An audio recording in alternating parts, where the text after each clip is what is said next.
I'm going to be brief about it, and I'll be more brief than last night, Kendall. Okay. But I want to give you a little background in history because it's important and it's relevant to what we're doing, okay?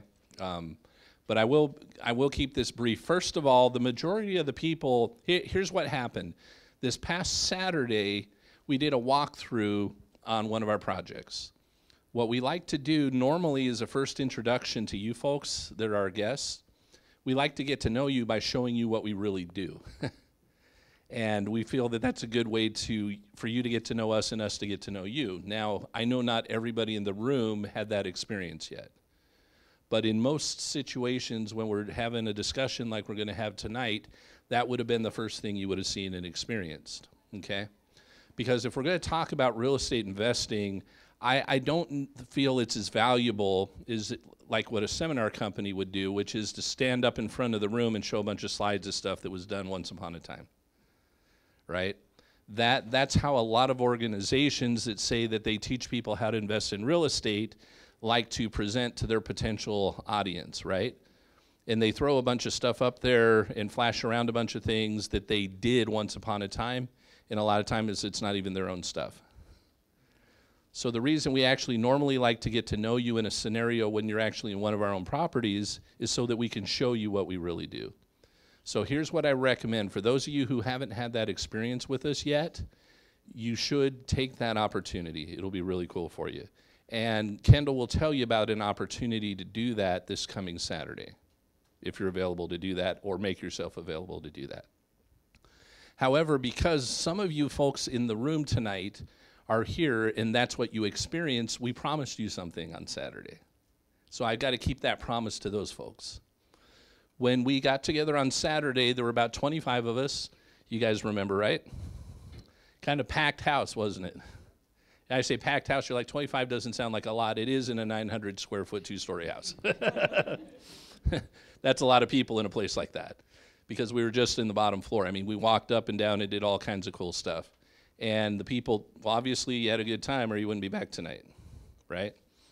So it fulfilled its purpose. However, what we did is that walkthrough was in a property over in Orange County, and we had people that actually drove from as far as Chula Vista in San Diego County to be there. You guys actually drove from Palm Springs, if I remember correctly, right?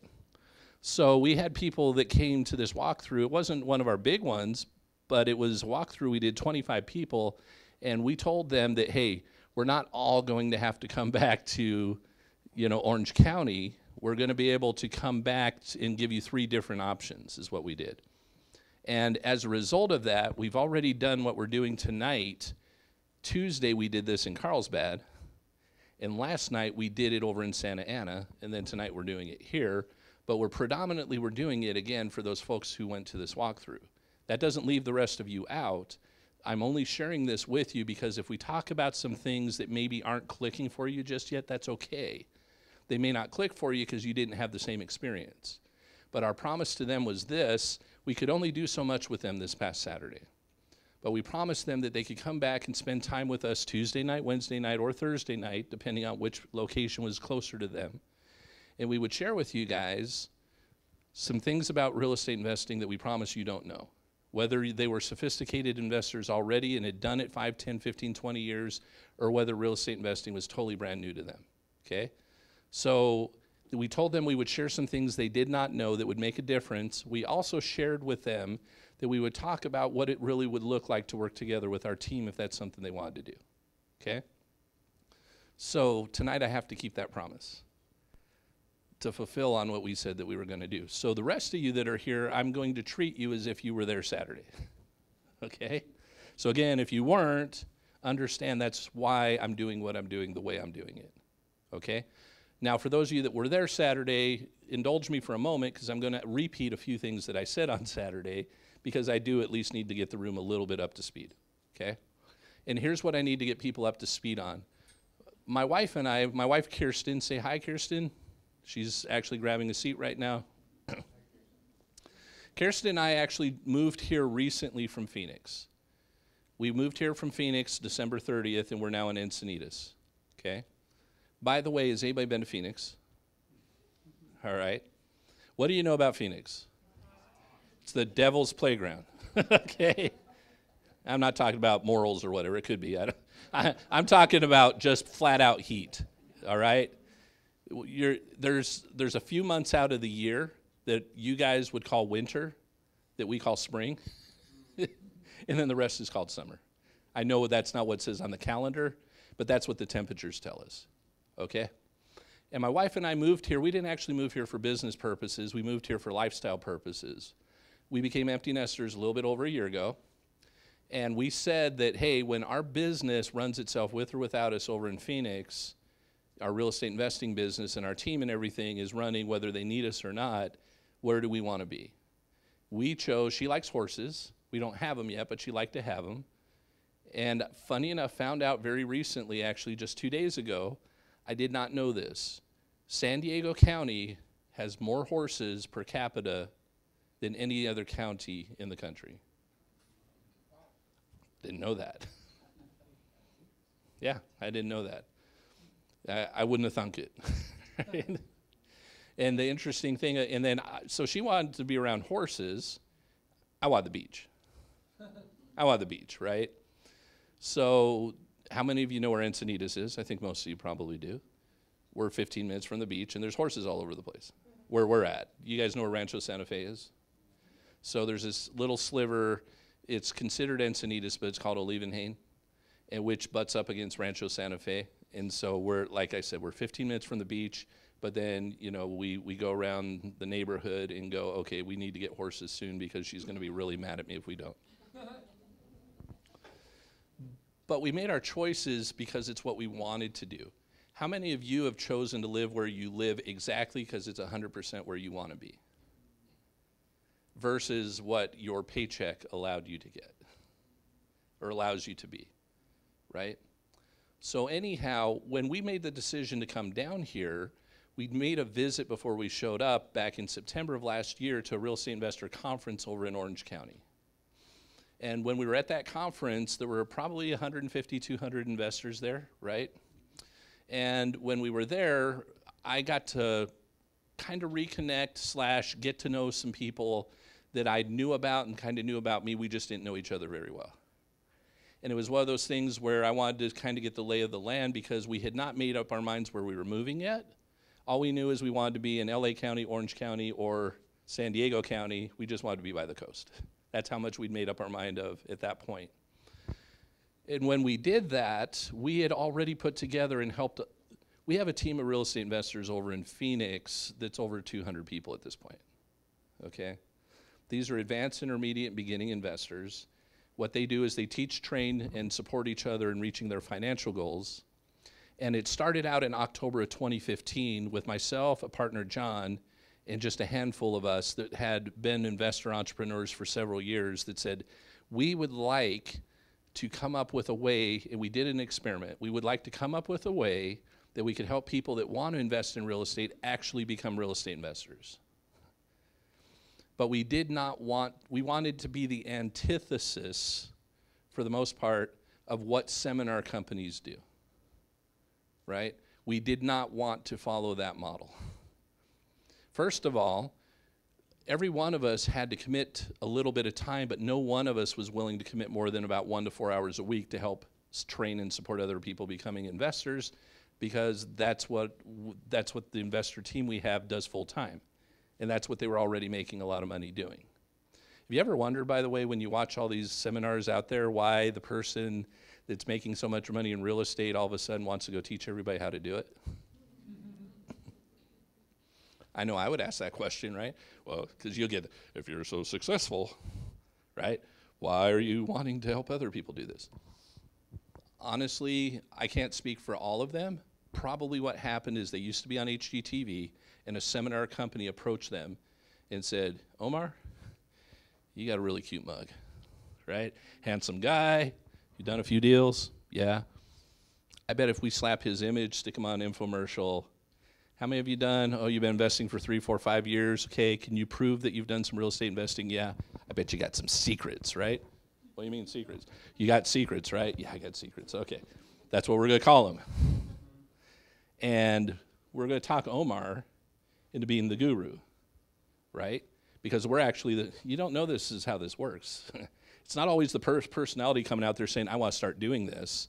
It's these seminar companies that make a bunch of money that approach the Omars of the world and say, hey, let's contractually set this up so we can go do this because we know how to run this thing. We've been doing it since dinosaurs.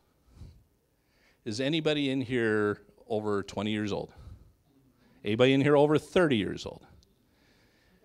Were there infomercials about real estate investing on your television 10 years ago? Yes or no? Were there infomercials on your television about real estate investing 20 years ago? Yes or no? Yes. I can keep going. I'll stop, okay? Those seminar companies, what they do is they switch out Omars as a new Omar becomes hot, right? Omar's getting a little old and gray. He's not hot no more. We're kind of, Omar's going to go, Kevin is weird when this is all over with. You guys get my point, right?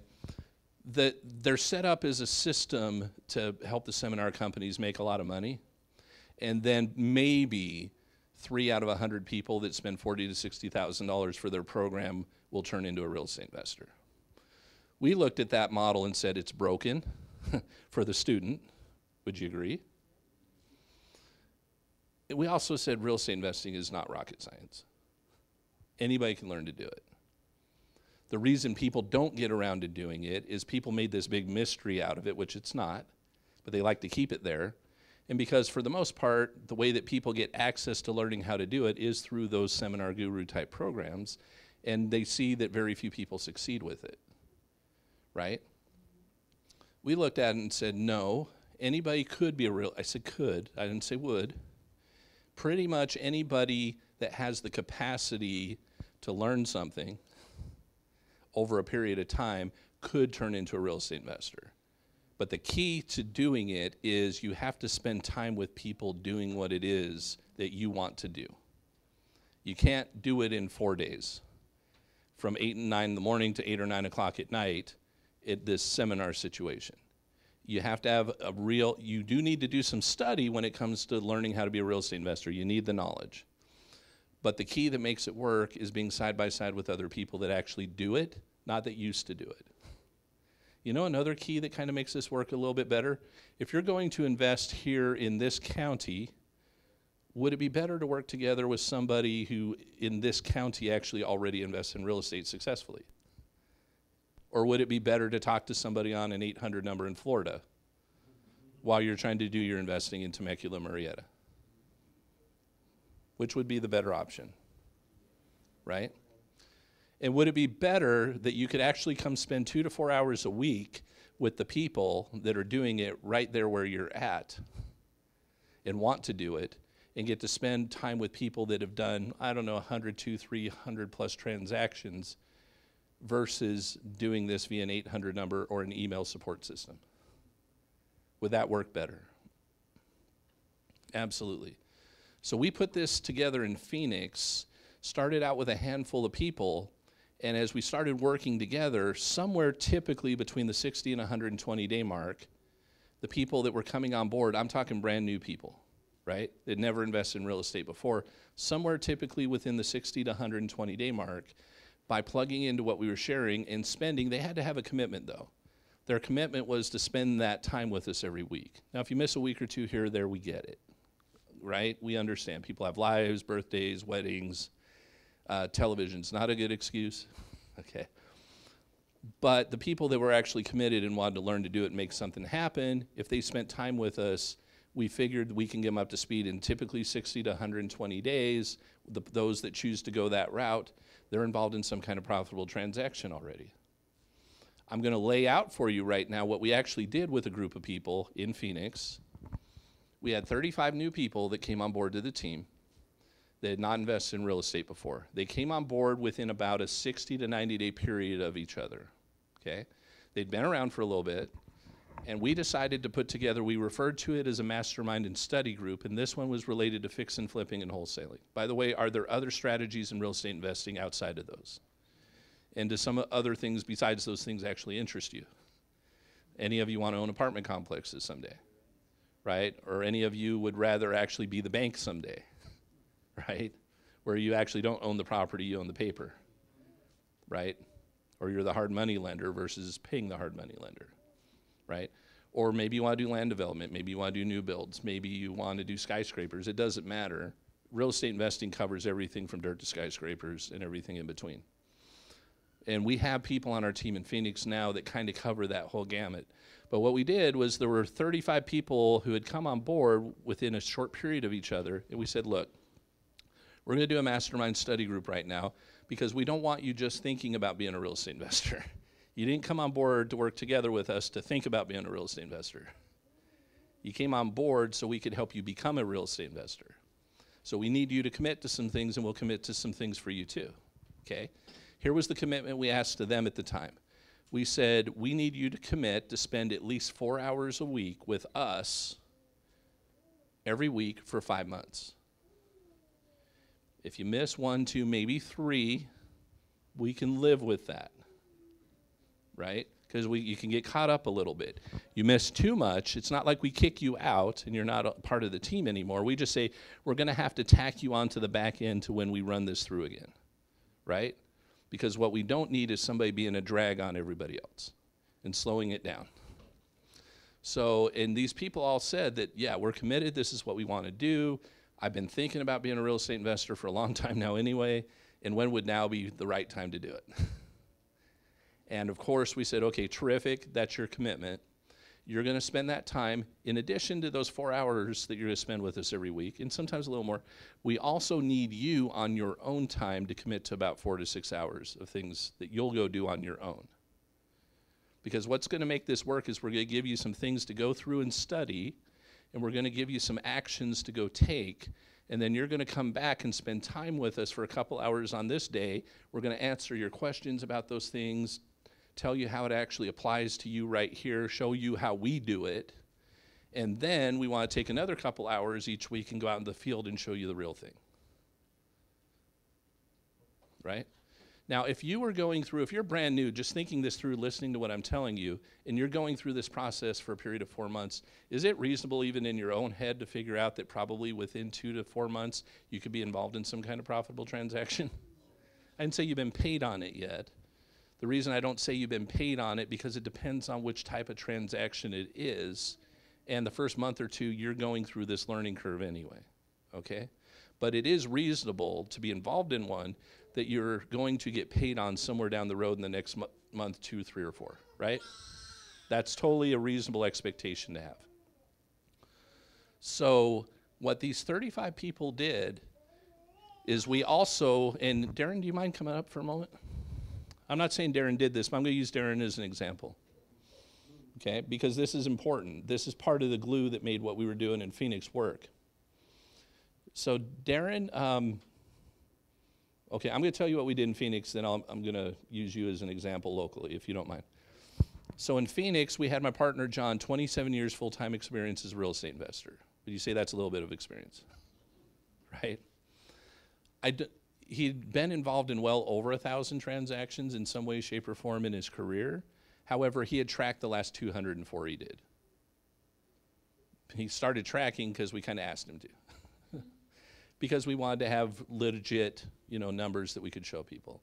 So it's like, okay, I need to go back, and then I need to track, go and blah, blah, blah. And he had tracked the last 204 deals that he'd done. Here's what he knew about those. He knew it took him from the time it was put under contract originally to the time the profit check was in his pocket, on average, 110 days. By the way, would that be important to know if you're a real estate investor? How long, on average, it's going to take you to get paid? So all these people that are brand new are like, I'm going to be a fix and flipper, and I'm going to get paid every month. The only way you're going to get paid every month is if you got more than one going, okay? If you're doing them one at a time, you're not going to get paid every month. It's not how it works. It takes some time. So he knew that it took him 110 days. Here's the other thing, and he was doing most of his fix and flips in Washington State and in Phoenix. Where he was doing them is irrelevant to what we're sharing with you tonight. What's relevant is he was working with people and helping people in the area where he was. That's the relevancy, okay? Because that's what's going to happen here too. What he knew is his average profit per transaction was $32,000 and some change.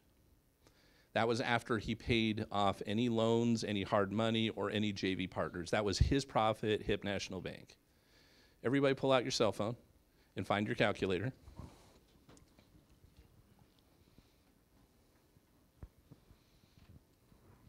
I want you to do $32,000. Now, here's the thing. His best year, at his high water mark, he did 46 of these transactions in a year. So what's 46 times $32,000? Hold on. Go ahead. How much? I got 1472. $1,472,000. Everybody pretty much get that number? If you didn't, we got some funky calculators. All right. Let's call it $1.4 million. If the person that's helping you, I'm not saying they're doing the work for you. They're guiding you through the process, though, of learning how to become a fix and flipper through this mastermind study group. If the person that's leading that side of it has done as many as 46 of these in a year, and that's the kind of profit, I don't know the exact profit he made that year. I just took his averages, right? But it's going to average out. He has homes he's made well over 100,000 on, and he's had homes that he's made less. Luckily, to date, has not lost money on a deal. Not saying it can't happen. There's some that have been slim, but it's nice to know your average too, because you don't want to go out and do one flip and think you're going to get rich, and that's the way it works. That's not how this works, okay?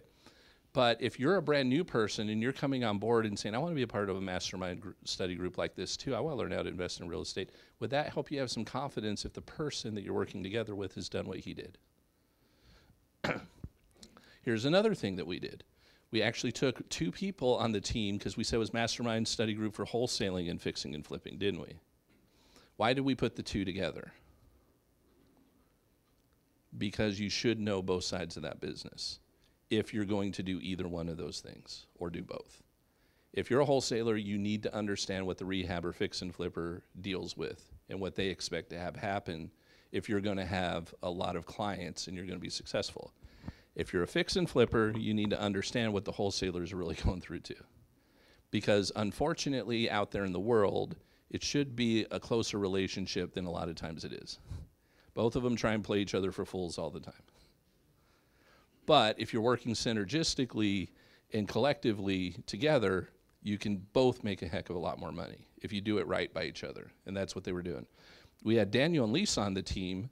Daniel and Lisa were boyfriend-girlfriend, and we said, will help guide the wholesale side of this mastermind study group. All right? Let me tell you about them. They actually came on board with us when we first got started in October of 2015. At that point, they were new. Brand new investors, had not done a transaction yet, okay? In their first year, they completed and got paid on 13 wholesale deals and had 7 more in escrow, okay? That was their first year. 6 months later, so an additional 6 months, they'd done 21 more wholesale deals, had done a fix and flip that was completed and been paid on, and had 2 more going. So they'd done 41 wholesale deals and were involved in 3 flips after 18 months as their career as real estate investors. Now, normally when we have somebody help lead a mastermind study group, we'll take somebody like a John who's got all these years experience. However, is it valuable if you had somebody that's done 40-something of them in the last 18 months? Would that, and that have feet on the ground and are doing it every day, would that be somebody that could help brand new people at least get started? Because we have another partner over in Phoenix that's done thousands of them, and we didn't need him to be the one doing that for this mastermind study group, okay?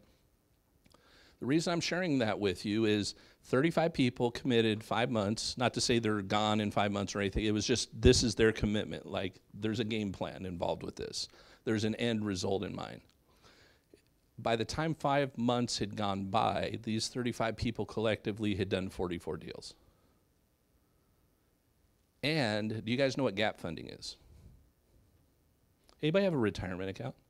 If you have a retirement account, hands up of some sort. It doesn't have to be current. It could be like, I left my old job. Oh yeah, I do have $5,000 laying over there. I totally forgot about, okay?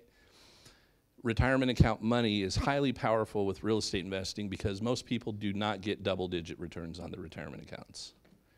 However, done correctly through real estate investing, that's the key. Done correctly through real estate investing, it's not uncommon at all. And you could even share a little bit of that. But what this group of people did collectively amongst themselves is they had enough resources between their credit and their retirement accounts, things like that. It's not like they pulled and stuck it in a bag, but they knew amongst themselves they actually had more than $4 million to do gap funding with.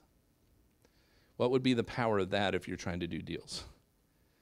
You don't have to go outside, or you're not spending as much for your money, or if you are paying for the money to use it on your deal, somebody else on the team that you actually like, know, and trust gets to benefit from it too, okay? The reason I wanted Darren to come up here, huh? No loan forms either. Yeah, and when it comes to hard money type loans, that's a little different anyway. Those are institutional. They're not based on your personal credit. They're based on the merits of the deal. Won't go into a lot of detail tonight on that. But just want to share that with you because what we've done over in Phoenix, that team has grown from October 2015 to last week to 218. Pretty sweet, right? And I just gave you that 35 people example. That was actually last year about this time that those 35 people got started doing what they were doing. They've done a lot more since then. But I want to point out Darren because one of the things that made that work is, did I need somebody like John to help lead that? Did I need Daniel and Lisa to help lead something like that and guide and direct something like that? They have the credibility and they've done something, right? So would you want to know that some of the people around you here locally, if you're going to do something like that, have actually done something before? So I want to introduce Darren to you and kind of share how long you've been investing in real estate and what you and your partner have accomplished over kind of what period of time, what your specialty is, stuff like that. For sure. Thank you, Kevin. It's been a couple of years now that I've been a full-time real estate investor. I started in 2008 learning about real estate investing, and in 2010 incorporated and started doing fix and flips. And in the area here, Murrieta, Temecula Valley, this area here, we've done about 112, 115 or so over the years, and out of state, done about 80 or 90. So we've got a little over 200 or a little over 200 under our belt. But it's, it's just kind of one of those things that we do. It's kind of one of those things that we do. We started with fix and flip because I needed a paycheck. Anyone ever feel like that? Yeah, and it's like, oh, I can get paid pretty quick if I do a fix and flip, and that was kind of why my focus went that direction. And my business partner had done some already, and so we got together and put our heads together and went out and created a business during a time when real estate was not a feel-good word, when everyone was losing their house, and we built it from there. And over those, in about 7 years, we made just over $3 million in profit for us and our investors, and it's been a real fun ride, and I'm not stopping now. We want to validate him. Inside joke. No, here's the cool thing. By the way, as you get to know Darren, you're really going to like him. You're also going to know that this guy like dots I's, crossed his T's, to the point of you'll be like, really? But here's the cool thing about it to some extent. If you're learning from someone and you're helping being guided by someone, would you want that someone to be like that? And would you want that someone to be a real person like him versus maybe somebody that's more of an a-hole or something, right? Darren is somebody that is, since I've been around him and have gotten to know him, I'm like, there's really not a nicer person that I've met that would like give the shirt off his back. Don't ask for that. That's not cool, okay? If he wants to do it, that's fine, but don't just take advantage of it, okay? Anyhow. You can come walk our project on Saturday. And yes, Saturday, you have the opportunity to go walk one of the deals that he's doing. You're going to see Kendall up here in a few more minutes. That's the partner he's referring to. But Kendall's been involved in real estate investing for about 14 years. Under his belt, he's got 350-ish plus deals that he's done. If you happen to be over in, he's not here tonight, but over in the Carlsbad, like I said, we were there on Tuesday, one of our other partners over there, Daryl and Imran, they've been real estate investors, started learning about it about 11 years ago, became partners a little over 10 years ago. What they've completed to date, though, they quit keeping track when they were in the high 400s. They don't even know if they passed the 500 deal mark yet, but they very well probably have. So If you're walking through and being helped through something like learning how to invest in real estate, would your confidence go up if those are the type of people helping you do that? See, the key to making things work over in Phoenix and why we've had the success we had over there, and it's been expanding into other places, some partners and I have been doing that, and since we moved here and said this is where we're going to live, we just decided we wanted to do it here too. The key, though, is I wish I could say it's because we are the most brilliant real estate investor entrepreneurs you'll ever meet in your life. I wish I could say that. Maybe some that day that'll be true. But at this point, it's not necessarily something I could say that's true because I'm talking about the very best, most brilliant, most successful, right? Here's the key to what makes our thing work. It's because you learn how to invest in real estate the same way you learn how to do almost anything else you've learned how to do.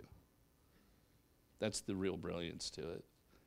Anybody, sort of, it's not anybody, somebody with a vision could have come up with something like this and decided to do something like this. And we have another partner you're going to get to hear about tonight that came up with that, had the vision for the training platform that we utilized to do this. It could have been done a long time ago. Why was it not? Have no idea. Doesn't really matter. The key, though, to the results are you spend time with people that do what it is that you want to know how to do, and you don't spend time with them like once a year, or you don't spend time with them just based on a phone call and they're on the other side of the world. You physically spend time with these people on a weekly basis. And do you think, just like in your own profession, if you did it that way, you would actually learn how to do it? Right? The only outcome plausible for somebody that actually plugs in, learns, and follows instructions and works together is to have the outcome of becoming a real estate investor. The only way to not become a real estate investor is don't participate. Once in a while that happens. Life gets in the way. However, we're even nice enough that when life gets in the way from time to time, we don't say, well, you're out of here. We say, okay, life got in the way. We're still here. As life gets back in order a little bit, let's plug back in. We will see where you're at, but we may have to start you kind of at the beginning again. Is that cool with you? And most people are like, well, yeah, that's cool with me. In other words, we don't ostracize people. We know you have lives. However, we also are serious about you being good to your word. One of the keys to making all this work is when you say you're going to do something, you do it. Whatever that is that you say you're going to do. If you say, I'm going to be here at this place at this time because that's what I committed to doing, you don't let things get in the way other than major natural disasters, births, or deaths. You know what I mean? Other than that type of stuff, because we all understand those things. But you don't let inconvenience get in the way of you keeping your word. Because becoming a successful entrepreneur investor starts out with short-term inconvenience. In short-term, in our world, that means like 5 minutes, right? Because we're all microwave people or fast food. In short-term entrepreneur world, that's a couple years. But you literally can take 2 to 4 years and set yourself up for success for the rest of your life if you want to by committing to that. But you're not committing to something huge, but you're committing to consistency, right? You can't become good at a sport by practicing once every 3 months and hitting it hard for 5 days.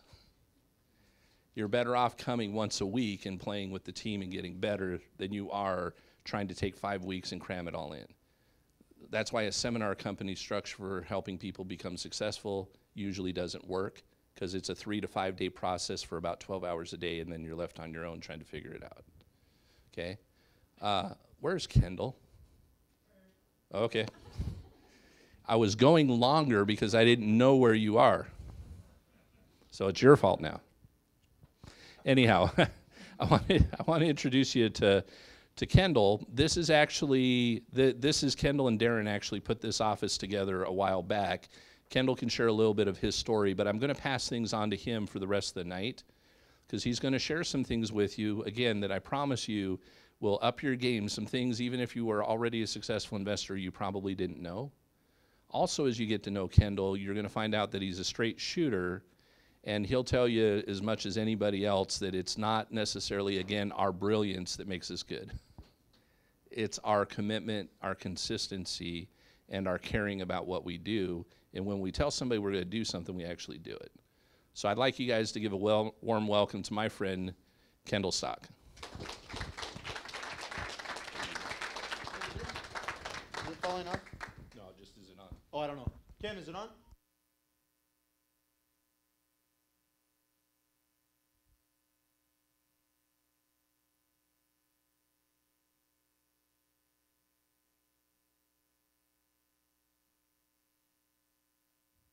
How about now? Can you hear me now?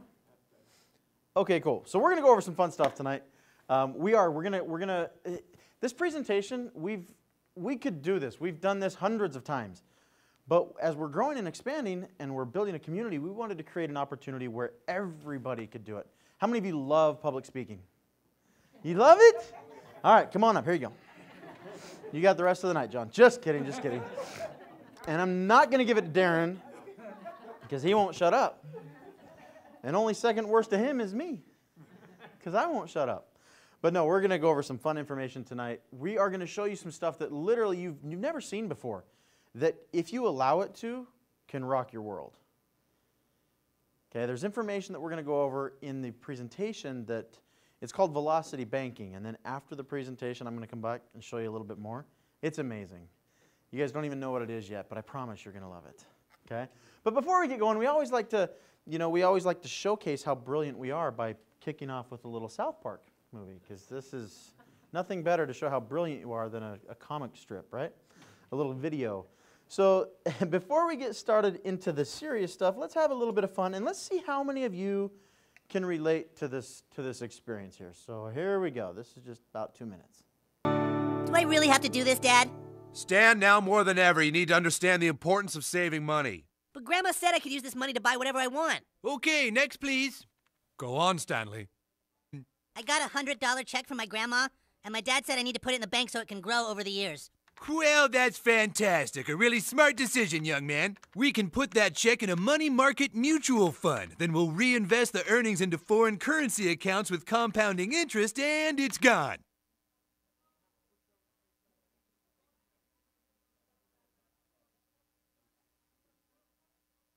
What? It's gone. It's all gone. What's all gone? The money in your account. It didn't do too well. It's gone. What do you mean? I have $100. Not anymore, you don't. Poof. Well, what can I do to get back I'm sorry, sir, but this line is for bank members only. I just opened an account. Do you have any money invested with this bank? No, you just lost it all. Then please stand aside for people who actually have money with us. Next, please. Hey! Hello, Mrs. Farnickel. How are you today? Making a deposit, are we? Great. We can just put that into your retirement account and make it go to work for you, and it's gone. What? Sorry, yeah, that's gone. Please step aside for people who actually have money with the bank. Next, please. Dad! Hey, I'm trying to teach my son the importance of savings. You already lost his money? Oh, Mr. Marsh, don't worry. We can just transfer money from your account into a portfolio with your son, and it's gone! This line is for people who have money with the bank only. Please step aside.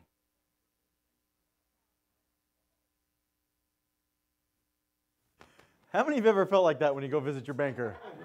Have you guys ever experienced that? You feel like you walk into the bank. Do you notice what they give you at the bank? What kind of treats do they give you at the bank? Suckers. Do you think that's on accident? And specifically, what kind of suckers? Dum-dums. Ladies and gentlemen, this is not on accident. Right? I used to work at a bank, and I'm like, oh, you get this one. You're special. Right? Underneath, for the smart customers, we had Snickers and Junior Mints and Butterfingers. But for the folks coming in to make a deposit, here you go. You are what you eat. You're a dum-dum. Okay? Well, if you've experienced that, I mean, that's kind of how banking is. How do we learn to associate with banks? Who teaches us everything we know about banks? The banks, right? Let's think about this process. When we go to the bank, they teach us all about segregation of income. We take our deposit. Let's first and foremost, you take your child down to open up an account. You're trying to teach them a good banking experience. And you go down and you set up your own account, right? And they walk in and say, okay, Omar, you want a checking account? Awesome. Well, if you don't want a fee with that, Because our free checking is only free if you open up what? A savings account. So immediately, you're segregating your income and you're putting it into two places. Now, if you want to even go further, well, you know, we're not paying you anything in savings account. What's the best rate you guys are getting in a savings account right now? 0.2? Almost 1/4%. Let's give a little master's golf clap for that. That's awesome. Not too loud. Don't disturb the people on the next screen. That's awesome. Okay, so 0.2. Who can beat 0.2? 1.5? Wow, that's like 600 times more than hers or something like that. Ask him to do the numbers. Don't ask me to do math. But how many would agree that if it starts with point, it's pointless? And we're going to hear that tonight from John. We're going to go through a couple of things. We're going to go through a couple of business models, a couple of systems of how we become real estate investors, what we've learned about banking, and then when we wrap it up, I'm going to come up and share with you guys a little bit more information. So we could just do this presentation, and it's really fun, but I get sidetracked. Have you noticed? I start talking about dum-dums and things like that. And I'm only speaking about the front row, right? Just kidding. If I had dum-dums, I would give them to you. Okay, one more sidetrack. So I just went on a little hiking adventure with a whole bunch of youth from church. Now this is not like just a little hike. We were reenacting a pioneer handcart trek. Can you guys envision that? You've got 10 kids that you're responsible. Everything they own fits into a bucket and you're pushing a handcart up in the San Bernardino Mountains. That sounds like fun, right? Well, I knew there was going to be a lot of complaining. So we planned for this and we went and bought suckers. These were our trail treats. They were called Suck It Up Princess suckers. If you're having a hard time, suck it up, princess, have a sucker, and let's move on. So, okay, let's get into this because, like I say, we could do this, but as we're continuing to grow and expand, we can't be everywhere at once. So we wanted to create tools. We wanted to create tools that no matter where you are building your business, if you're in Palm Springs, if you're in Orange County, if you're down in wherever, right, the middle of Montana, we're going to give you a tool that you can plug and play and share with other people this great opportunity. So my good friend John, he created this webinar. He created a webinar that we can just plug and play. We can watch it. And it's more fun to watch him do it than for me to do it. So with that, we're going to spend about 38 minutes. We're going to plug John in. And then at the end, I'm going to come up and share with you guys a little bit about velocity banking. And we're going to blow your mind. So here we go. All right. Hey, welcome. My name's John O'Neill, and I'm a real estate investor, entrepreneur based here in Salt Lake City, Utah. I'd like to welcome you to the 4 pillars of epic wealth creation, how to begin to build wealth into your life through taxes, banking, real estate, and business. We're going to go through some fantastic information, and I can't wait to show you what we have to do. So make sure you get a pen and paper out, take some notes, write some of these things down on 2 basic concepts that we're going to cover. We're going to cover how to keep more cash flow in your life and how to build cash flow through real estate and business. And so let's just jump right into it. I'm excited to make this happen. This is me. I'm John O'Neill. I'm based here in Salt Lake. Like I said, it's my wife, Christina. I've been investing now for only about 5 years in my own real estate. For all of my life, I've been investing in real estate, and so have you. It just might not be real estate you own. But I started to learn how to flip houses, gain rentals, do creative acquisitions, raise money for purchasing real estate through self-directed retirement accounts about 5 years ago. I've bought over 19 properties. I've flipped 12 of them. I've averaged a net profit of almost $40,000 each, which is about what I used to make swinging a hammer for a living as a contractor. I started in construction trades when I was 13. I built up my business, and that was fantastic for a while. And then the crash happened. And then we also experienced some major medical setbacks as a family. And we found ourselves broke, living out of my sister-in-law's basement when about 6 years ago now, with 8 suitcases to our name. And so I had to restart. I was roofing people's homes for $12 an hour. And when I began to learn about real estate was through the system I'm about to show you right now. I've been able to, like I said, acquire a lot. I now have a passive income of almost $30,000 a month. I'm 34 years old, based here in Salt Lake. And the best thing about that is I've helped a lot of other people learn how to gain access to systems that produce revenue into their life. And so that's what I'm here to share with you. Not just my journey, but how I've accomplished what I have through these concepts. Here's some of what I've been able to do with it. These are some of the houses I've been able to acquire The very first deal I ever did was a short sale. I didn't even know what that meant. And it was negotiating with the bank to get the property short of what was owed on it. And I got it for 78 grand. I funded that house with a self-directed retirement account from a remodeling client of mine. I gave him a 12% return on his investment and secured that in first lien position on the house. And then I sold the house for about 140 and netted 37 grand. He made 5,600 tax free, and I was off and running. That's how I also did my next roughly 4 deals, was through those types of capital, other people's money. And then I've learned some creative strategies that I want to share with you, like the one in the corner right there, which was one of the best that I've done, where I was actually able to net a check of over 82 grand on that house. That was a good one. It was a good day. It's twice what I used to make in a year. And that was through a for sale by owner that I got that home here in Utah in Sugar House. I negotiated seller financing on that. The one down there in the corner, this is the check I made on that one. I subdivided the land, sold the lot next door, and made about 92,000 in a day on that one. And the last one in the bottom left is a house I did in Tooele, where the lady was actually behind on her mortgage. I caught her up and I stepped into her home subject to the existing loan that she had. And it's one of my favorite strategies. It's called subject to. Write that down. We'll talk about that a little bit, how you can step into an existing person's financing or mortgage and take over their payments and own the house and end up being able to leverage that home for rentals or a fix and flip. So right there, that's, around $220,000 in net income I've made just this last year. And those are some of the properties I've been able to do.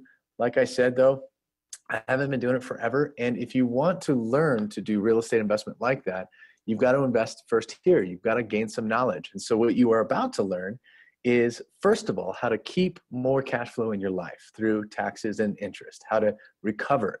And then secondly, how to build it by learning to find all the money you need to invest in real estate, regardless of where your credit is right now, and being able to use a fantastic velocity banking strategy that we teach that helps people to do it. So I hope you're ready. Hope you're buckled up. And if you are, do this for me wherever you're at. If you're ready, say ready. Okay, I'm just going to assume that you said that because we're going to dive right into it. Okay, cool. So the first pillar is taxes. The reason we talk about taxes first is it's the first and largest expense in your life. More than food and clothing and shelter and entertainment, the rest of your life you will pay in taxes. The saying goes, death and taxes. So let's talk about it for a second. It's a really important pillar of understanding how to build wealth. How do you keep more in your own life and stop paying so much in taxes? Well, the first and number one rule is to be a business owner, right? Don't just be an employee, because you don't have choices on how you take in your income. And people pay a lot more in taxes on income that they take in that is earned income than they take in on income that they take in through passive real estate strategies and business. So we're going to dive into that and talk about that. The second pillar we're going to talk about, a pillar of building wealth. And when I talk about wealth, by the way, I'm not just speaking about wealth of money. I'm not just talking about how much money you have in your bank account. I'm talking about wealth of time. I'm talking about wealth of lifestyle, wealth of relationship, wealth of network. I'm talking about how do you design your life so that you control it. Well, first, learn to recover cash through paying less in taxes by being a business owner and real estate investor, accessing over 400 tax deductions instead of 15. And secondly, learn how to stop paying so much interest on the loans in your life, on your student loan, your car loan, and your mortgage loan. Literally a strategy that will show you mathematically how to pay those loans off in 1/10 of the time by using money differently. So I'm going to dive into that. And then real estate. So you're all investing in real estate. I guarantee it. I promise it. No doubt about it. It might just not be real estate you own. I never owned or bought a house before I was 28 years old. My financial philosophy growing up was to work hard and save money. And that's all I knew. That's what I was taught. And that led me to being totally broke at the age of 28, never buying a home.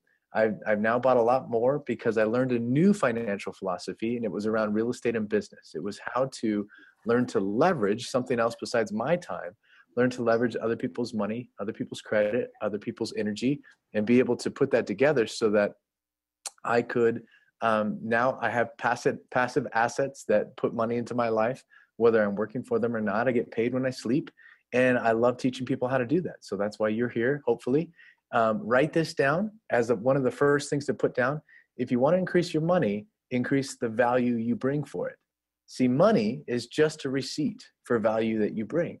And so the value I used to bring was I swung a hammer. I could build you a house, and I had to trade my time to do that.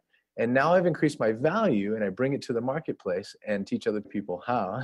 And even though I don't have a college degree, it totally works. So I've got a couple people joining. I'm glad you guys are here. I'm going to make sure that we keep this flowing really good. And let's jump into it. Welcome, welcome, welcome, welcome. Taxes, banking, real estate, business. Okay, here's the problem. This is a problem. And if you don't plan, then this is where you end up. People don't plan to fail, they fail to plan. The average 65-year-old has less than $27,000 in their retirement account. People that build up nest eggs, they run out of eggs. But people that buy chickens will give them an egg every day. What do I mean by that? The 40-40-40 plan is broken. It's work from the age of 25 to 65, and you used to get a pension, but you don't anymore. You fight traffic, you have a boss, you don't have control of your life. If you're in that place, then we have a better plan for you. And we lay it out through what we do and how we do it. Here is the basic understanding of how you can make income. Be an employee, you can trade your time for dollars. You can be a small business person, and you are somebody that gets leveraged to make that money. You can be a business owner and have a franchise system that makes you money, or you can be an investor, make your money work for you. As an employee, you only have about 15 deductions. As a self-employed individual, you understand that as a small business owner, the minute you remove yourself from the business, it's basically over. When I was a remodeling contractor, as soon as my son was in the hospital, I wasn't there with him. The money wasn't coming in like it was previous to that, right? We'll get more into detail on some of that here in a second. But what I want to show you is a business system that has put over $1.4 million into my life in the last 3.5 years, and how I've learned to use my own funds as well as other investors' funds to leverage more into real estate and be able to do that. So we're going to jump right into that, and it's going to be fantastic. So here's one of the first things you need to know. You're welcome to take screenshots of this stuff. An income statement and a balance sheet is at the basic understanding of cash flow. So cash flow is simple. You either have a poor way of handling cash flow, which is just you make it and you spend it. That is a poor cash flow. You get cash and it flows out. Simple as that. The next way is a middle class thinking around cash flow, which is to make money, then buy something on credit that's shiny or nice or something that you want. It creates an expense in your life and then you pay for it. The last way of cash flow is a wealthy way to address cash flow, which is to make money, buy an asset which puts more money into your pocket, and then you get to then pay for your expenses. So literally, there's nothing wrong with having the nice car, the Porsche, whatever it is that you desire. It's to have the apartment building or the rentals first that pay for those things. The wealthy have been doing that for years, and they leave clues. If you want to get somewhere in life, simply find someone that is where you want to be and learn from them, right? Because the day you stop learning is the day that you die. So if the wealthy 1% in this country have mainly built their wealth through business and real estate, you should give it a shot. Simple as that, okay? You can do it other ways, but the best way is that big green chart right there. Okay, so here's what we're gonna do. We're gonna teach you how to take a problem and bring a solution to it, because that's the number one thing you need to do as an entrepreneur and a real estate investor, be a problem solver. So I'm gonna solve the problem of this be in your life. By the end of this webinar, it will look a lot more like this if you listen to some of the things that I teach, right? Very simply, how to keep more because of tax and interest strategies. So the first thing you need to know to keep more of the money you pay in taxes is how are you making that money? If you're making it as an employee and that is your only designation, then you have no choice. You are in a 30% income bracket where they're taking the tax out of your check before it even gets to you. Have you ever noticed when you work that hour at the job and you risk that hour of time, your reward is a paycheck, but you don't even get the full paycheck. They take something out of it before you even get access to it. And then you pay for all of your stuff like I used to in after-tax dollars, right? I have a cell phone, I have children, I have cars, I have all those types of things. I pay for all of them through my business. That's what a business owner does. And if you want to be a business owner, all you've got to do to start a business is simply become startup mode, right? So you can say after me right now, if you want to start a business, literally say after me, I'm a business owner. That's all it takes. start keeping track of the expenses of your business. So 54 cents a mile for every mile that you drive. If you have a cell phone, if you have a computer, if you have a small home office. I happen to have children. I pay my children through my business. You can pay your kids up to $6,300 a year with no W-2 or 1099 issued to them, and you can write that off as a business expense.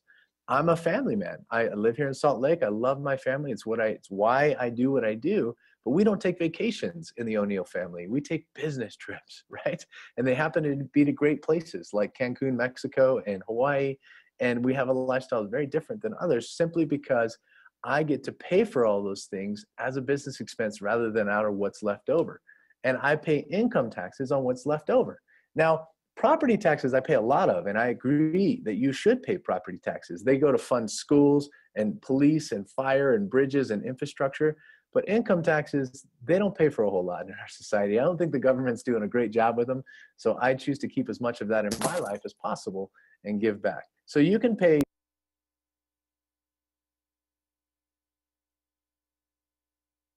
open up a 30% pay raise to yourself just simply by tax deductions right there.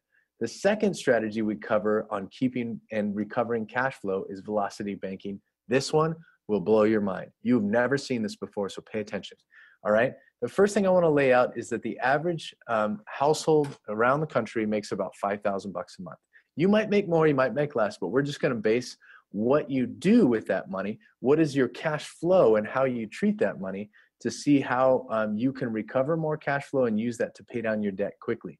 Here's what I want you to write down around this concept. You ready for it? Write this down. This is super important. If there's only one concept you take from me, it's this one right here. The wealthy use credit as leverage. We learn to leverage credit rather than our own time to acquire more. So we use credit as leverage, and then we use cash as velocity to pay that credit down. So let me show you what I mean by that. So the first thing is, let's lay out the basic family. They make $5,000 and they put it in their checking and savings account. Why do we put it in a checking and savings account? Because that's what the bank told us to do. Who do you think that benefits the most? You or the bank? Probably the bank. That's where we learn about banking, is from them. And I guarantee you their buildings are bigger than yours. So they want you to put it in checking and savings, because when you put it into savings, they go get like $11 more from the Federal Reserve for every dollar you put in savings. And they loan it back to you at 6%, even though they're giving you 1% in your savings account, which doesn't even keep up with inflation. It's insane. So take the 5. Here's what you do with it. You put it in the checking account and you pay for the mortgage. You put it in the checking account and you pay for the cars. You put it in the checking account and you pay for your, your emergency credit card over here that you ran up on credit because you had an emergency, right? So then you've got another $600 that goes to, $1,200 that pays for gas, groceries, utilities, and all that stuff. And then whether or not you understand it, you are saving, and it might be in a savings account. It might be in a 401k, which averages a 3% rate of return. If you don't even count the fees, 401ks are a joke. Or you might be saving it by giving it to the government, and they give it back to you in the form of a refund in February after you gave them an interest-free loan for a year. So one way or the other, you're putting that money aside. And so I'm going to show you the biggest problem with that is your cash flow is zero. Zero cash flow, that's the problem. And that is a financial model that is not worth investing in. Let's fix it. So the way to fix this model, this is a problem. Let's talk about fixing it in your life right now. The first thing that you need to understand about a line and a loan is that they're different. They're both bank products, but they're different in the way they are treated. So a loan is something that has a payment that goes into it, and it locks that payment up, and you cannot re-access that payment unless you sell that house or sell that car or refinance it. That's the only way you can access that payment. It is goes in and you can't get it back. A line, however, the minute you make a payment on a line of credit, whether it be a credit card, whether it be a home equity line of credit, business line of credit, you can access that payment immediately, and you can swipe that card or that line to buy the things that you need in your life. So it allows you access to it, which is incredibly important. The second biggest thing that is a difference is that with loans are amortized, and they have a schedule of payment. And that payment every month is the same. It says you're going to pay this much in interest and this much in principal reduction. And then next month, you're going to pay this much in interest and this much in principal reduction. And it goes down on a schedule, on a car loan schedule of 6 years, on a student loan schedule of 40 years, on a mortgage schedule of 30 years. That's the schedule, and it doesn't change, okay? Lines change every day when a payment is made because it's based on daily simple interest. The minute you make a payment on a line, it reduces your balance and you pay less in interest. Interest is the second biggest cost in your life, and here's why. I'm going to show you right now. I'm going to give you the option. If I were to loan you 10 grand, would you want to pay me 21% or would you want to pay me 6? It's up to you. I'll let you choose. Choose quickly. And as you do that, I want to ask you, which of these is hotter, 32 degrees or 1 degree? Well, which is hotter now? 1 degree Celsius is hotter than 32 degrees Fahrenheit, even though it's a smaller number. And this is the reason I make this analogy is I want you to know the banks are doing this to you in a loan structure. A loan is a very expensive way to borrow money compared to a line. And so this is why. They amortize a loan on a schedule. And because they amortize it, they can front load all of the interest to the front of it. That big red arc, that's front loaded interest. So literally when you get a car loan, student loan, or mortgage loan, and you begin paying on it, the majority of your first payments are interest. And if you play that out and you buy a $200,000 house, you make a payment every month for 360 months, you'll still pay double what you bought the house for. Okay, that's a problem. But even bigger than that is this problem right here. The average American either sells the home or refinances every 56 months. If you take this out 56 months, this is how much you're paying for $13,000 of principal reduction on your mortgage. You're paying $54,200 in interest. Does that look like 6% to anybody else? No, because it's not. It's literally like over 300% interest because people stay in this cycle of refinance every 56 months. And then people will pay for their colleges from their home. They'll pay for their cars from their home, and they'll refinance it into the loan, which is the highest interest you could ever pay is in a loan structure. Even if you didn't refinance, you would still pay $232,000 in interest for that loan. It's incredibly high. So there's a way to fix it, and let's show you how. The first thing that you need to do is treat your cash differently.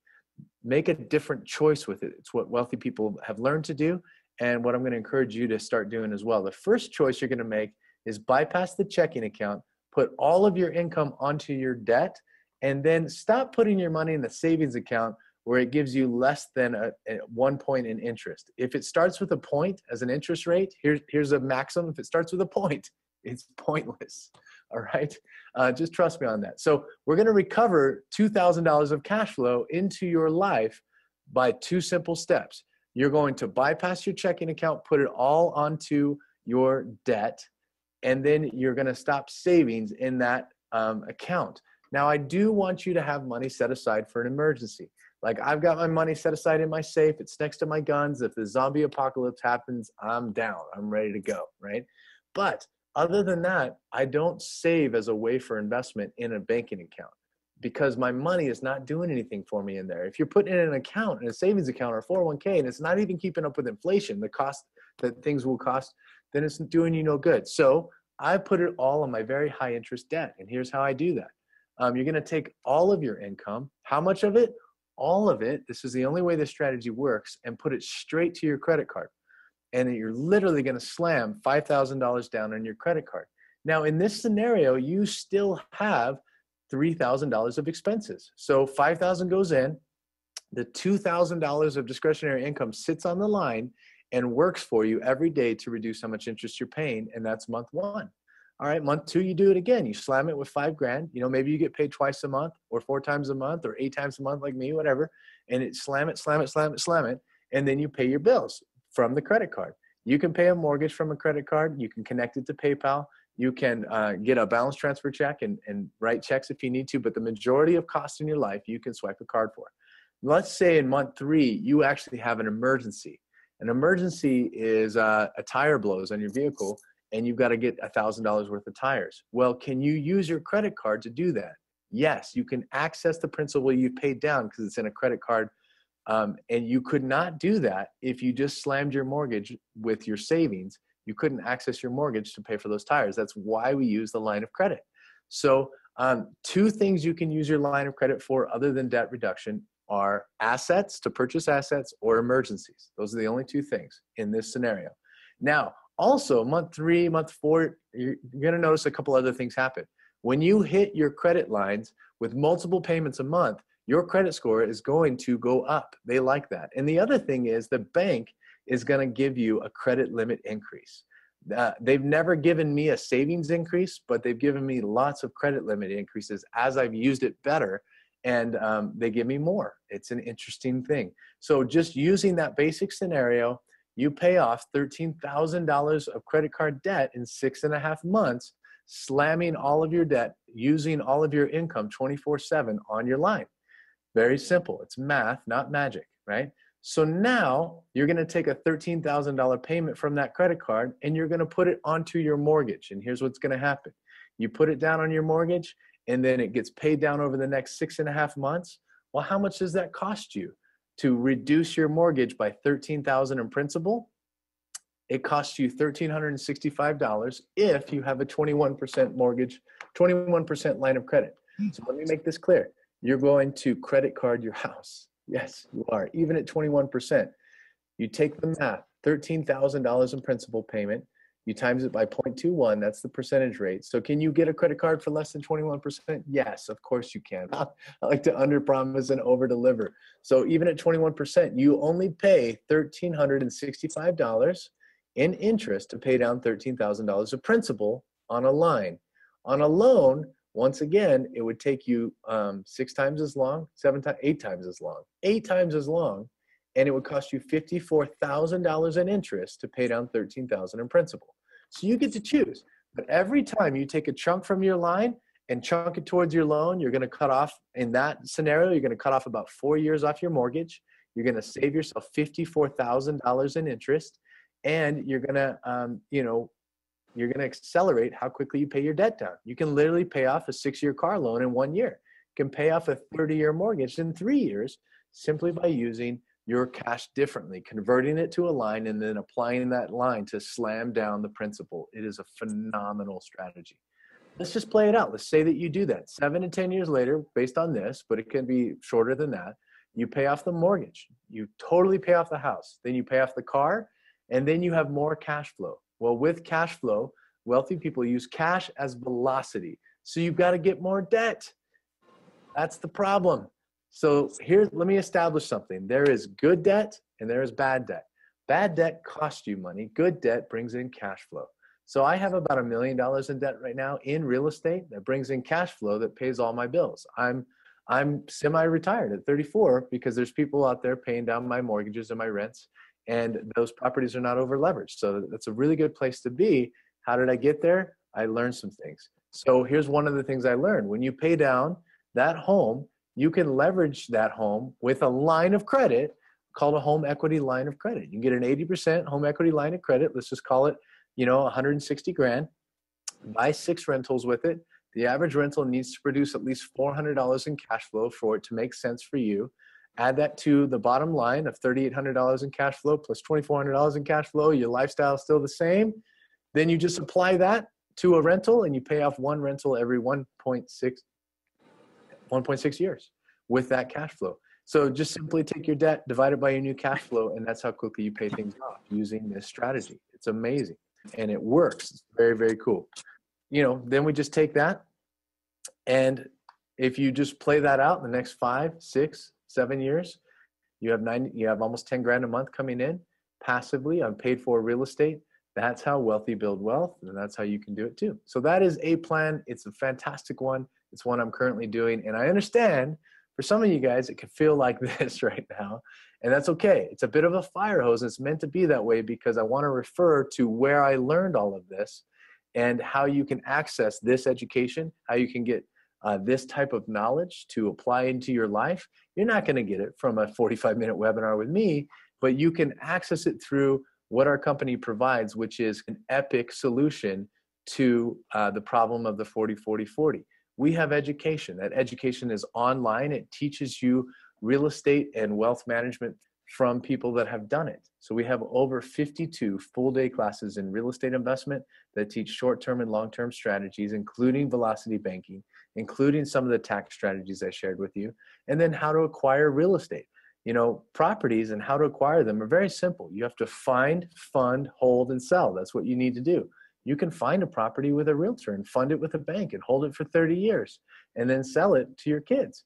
You can find it through a for sale by owner. You can fund it with retirement account money. You can hold it for 60 days and flip it for profit. There's many ways that you can do real estate, and we teach them all, plus how to begin to build wealth consistently. We have a phenomenal income system that is a business and is available to you within this program, and then a community of people. So we're nationwide. I'm based here in Salt Lake, but we have communities all around the nation where people gather on a weekly and monthly basis and talk about and go through this education, and it's phenomenal. So this is our product. We have classes on real estate investment, and they cover all topics real estate related. Fix and flip, short sales, lease options, apartment buildings, tax liens, lots of different things. One class that I learned that taught me how to raise all the money I've ever needed was from a lawyer named Matt Sorensen that teaches for us, and he teaches self-directed retirement accounts. And I learned these 2 questions in Matt's class, which have helped me raise over $4 million in capital to buy homes for cash.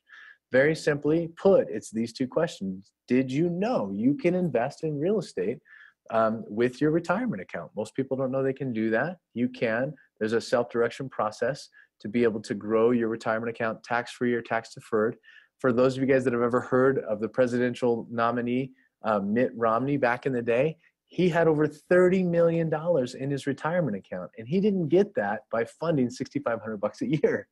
He got that because he self-directed his retirement account into business opportunities, into real estate, and allows it to grow tax-free, and your kids can inherit it. What I ask of people, and I'm not asking any of you, I'm not raising anyone's funds, I'm just an investor, I ask them for a loan from their retirement account. I secure that loan in first place position on the home, which is where banks secure their loans.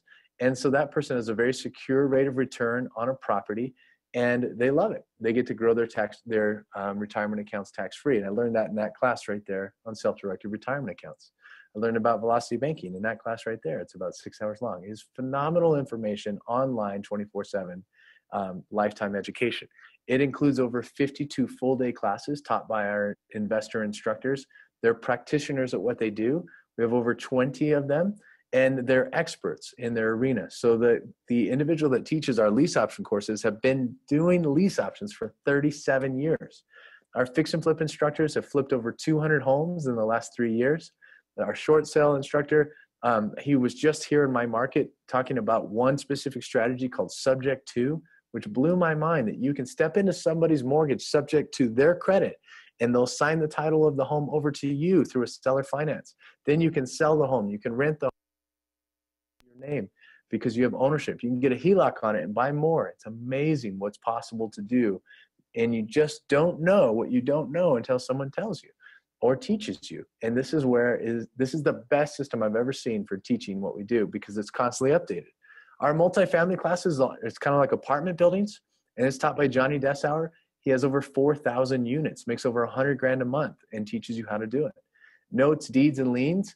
Tax liens are a phenomenal way to pick up property. You can get a guaranteed 12% rate of return, but the number 4 note buyer in the whole country teaches for us, and it's phenomenal. Commercial real estate and tons of bonus tracks for a total of 52 full-day classes in real estate that you get for a lifetime. We continue to add to it, update it, and continue to renew it. So it's now 52. It's phenomenal.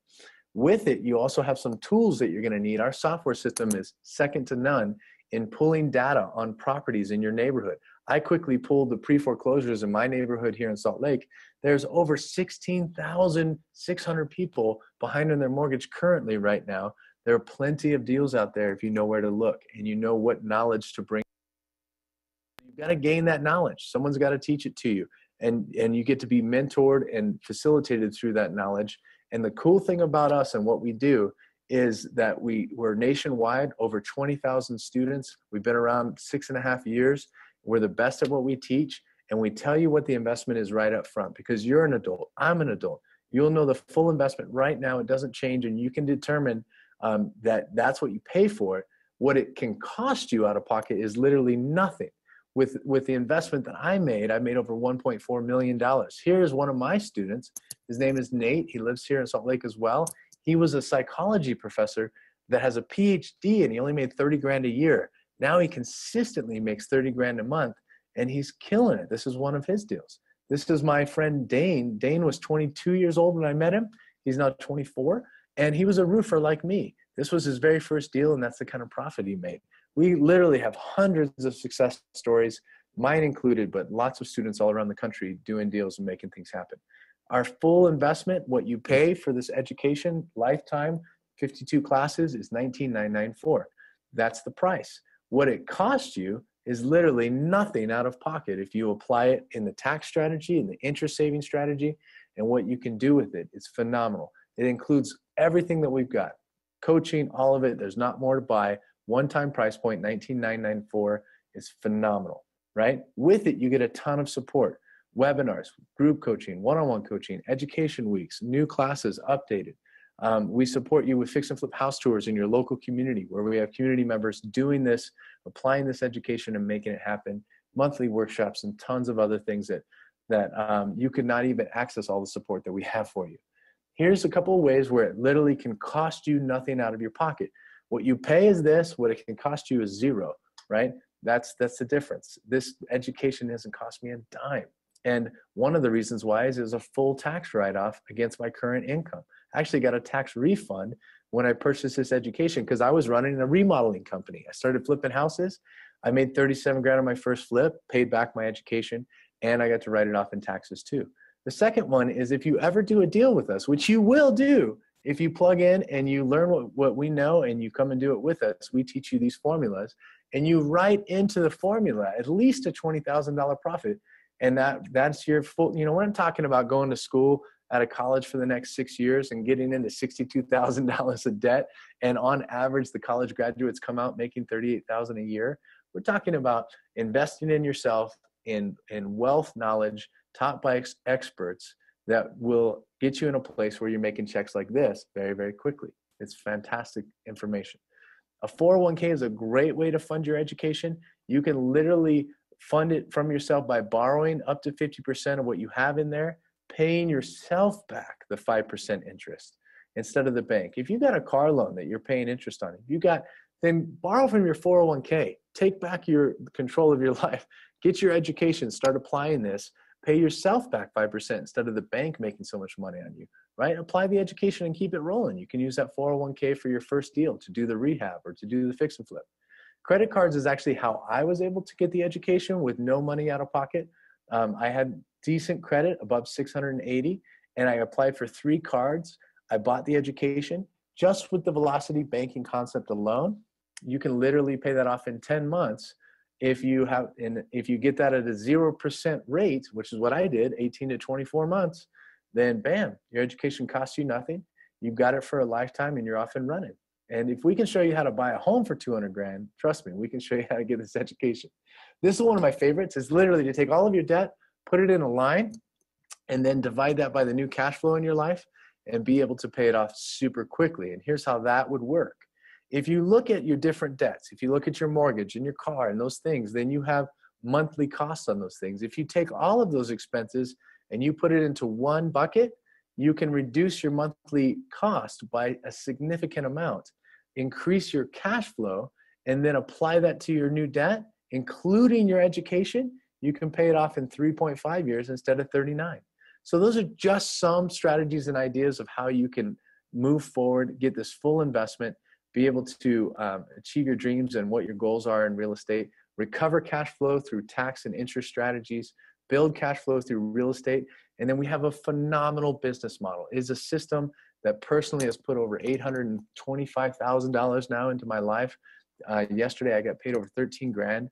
It's a massively effective business nationwide that will plug you into and teach you and show you what we do, right? It's phenomenal. You're in business for yourself, but not by yourself.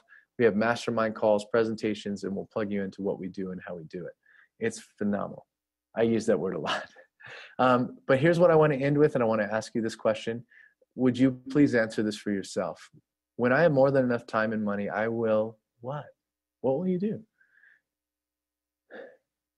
When I have more than enough time and money, I will what? I'm asking you that question, and I want you to answer for yourself, because I want to ask you, how long do you want that to be a question? I now find myself at the age of 34 in a place where I can travel, I can give back to the people that I choose to, and I can be with my family. I have 4 beautiful kids. This is why I do what I do. What I do is simple. I invest in real estate. I build massive and passive portfolios in real estate, and I teach people how. I run a business system that produces income weekly into my life. And why I do it's right here. How I do it is with this system, and I invite you to come and do it too, right? So the next step is to be able to get back with the person that connected you to this webinar so that you can get access to a more in-depth look at your numbers, how to specifically set up a plan so that you can, in the next 30, 60, and 90 days, put that plan in place and begin to invest in real estate, and then be able to give you a free velocity banking calculator. So with that, you guys, I appreciate you being on this short webinar to get some information about what we do and how we do it. I invite you to follow up with the person that connected you to this webinar. I look forward to seeing you at our future events, whether it be online or the ones that we have live in person. And with that, have a fantastic night. This is John O'Neill signing out. We'll talk to you guys later. Thanks so much. All right. What do you guys think of John? Pretty good information? Okay, now who saw something there they've never seen before? Anybody learn anything? Or not yet? Like it was just like it was all right. Is that all right? Or is that pretty awesome? Okay, so what do you guys think about velocity banking? Interesting, huh? We're going to get into velocity banking. We're going to talk about this because this is one of my favorite topics to discuss. And I realized I don't have it up on my computer, so that's awesome. Nothing like being prepared, right? There's my family. Aren't they awesome? They are. I think our photographer went a little crazy on the photoshopping, though. I'm like, wow, those are some really sharp images. Can't find me? Well, I would be the photoshopped guy right there. Yeah. I would be the only testosterone in the picture. I swim in an estrogen ocean, and I love it. Everything in my life is estrogen, and I'm so excited. Tomorrow night, I'm giving my wife, I say I'm giving her a break, well, which I am, but I'm taking all my kids camping tomorrow night. It's one of our favorite activities. So daddy-daughter camp out tomorrow night, so that's going to be awesome. My wife will probably go get pedicures and manicures and go to the spa and have all sorts of fun, and I will sit around with 4 beautiful girls and smell like a campfire. It's going to be great. Super excited about that. Okay, let's talk about velocity banking, because this is one of those things that when I saw this, I got really angry. Why would I get angry? What? Because I'm getting screwed. Okay, you said it, and I'm going to agree with you. Can I show you why? Let me show you why I feel that way. Because I saw velocity banking, and I said, okay, let's do some math. I pulled up one of my mortgages. I have a property in Ogden, Utah. First property I ever purchased, still own it. I bought it just shortly after I became a student. I bought it 9 months into my education, and I made $50,000 on that house, and I was pretty stoked, right? But I went out and I got a mortgage, and I did all this without any of my credit. You're like, how did you get a mortgage without your credit? Who's interested in that? Because maybe I haven't told you yet. I've done over 350 deals. I've never put my money or used my credit. Who's interested to learn how to do that? Sweet! That's awesome. Okay, the way I did that is I actually used my brother's credit to buy this house. Okay, so anyway, we're not going to teach that strategy, but we're going to look at the house. I had 2 mortgages on it, a first and a second. My second mortgage, I borrowed $23,600. Okay? 24 grand. I mean, I couldn't even get a Cadillac for that. Now that we got our Cadillac finance manager in the room, I could get a 10-year-old Cadillac maybe. So I borrowed $23,600. My payment on this, my interest rate is like 7.5%, and my payment is $165.42. Now, when I was introduced to velocity banking, I had owned this home for 13 years. Pull out your calculator. Let me show you why I got upset. And then here's my challenge to you. I want you to go do this on your numbers. And people say, well, I don't own a home. I don't care. Pull it out on your car. Pull it out on your student loan. Pull it out. This works on eliminating all debt, not just mortgages. Okay? But I want you to calculate this because I had owned a home for 13 years when I learned of this strategy. So let's do some simple math. I'll help you on this one. 12 times 13 is 156. I want you to multiply these two numbers together.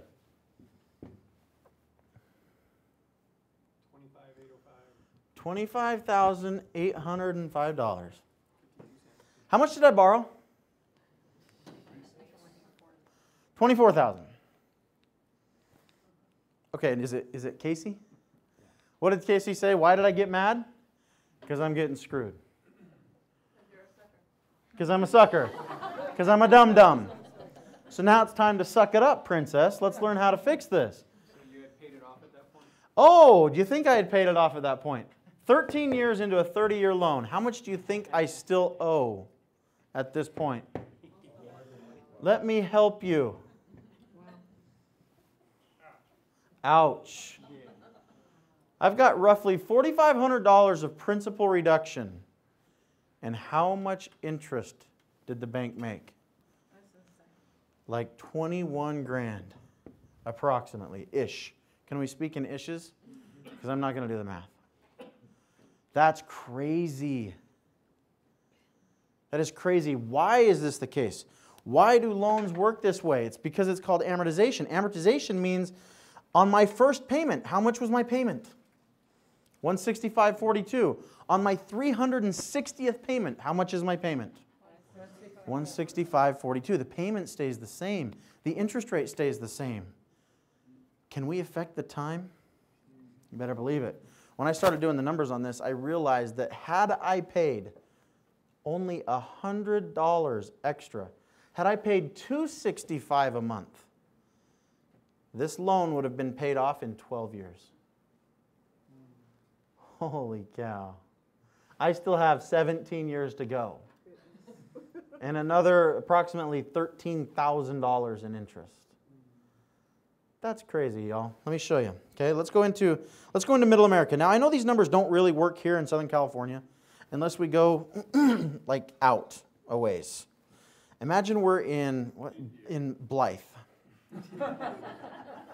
Okay? Maybe in Blythe. Blythe. Remember that town nobody stops at? Or the only reason I know it's there is because it's on my way to Arizona and it's like a bathroom stop? How many of you know that's where Blythe is because you have to go to the bathroom? Okay, see? It's the same reason I know where, that's why I know Baker. It's why I know Barstow.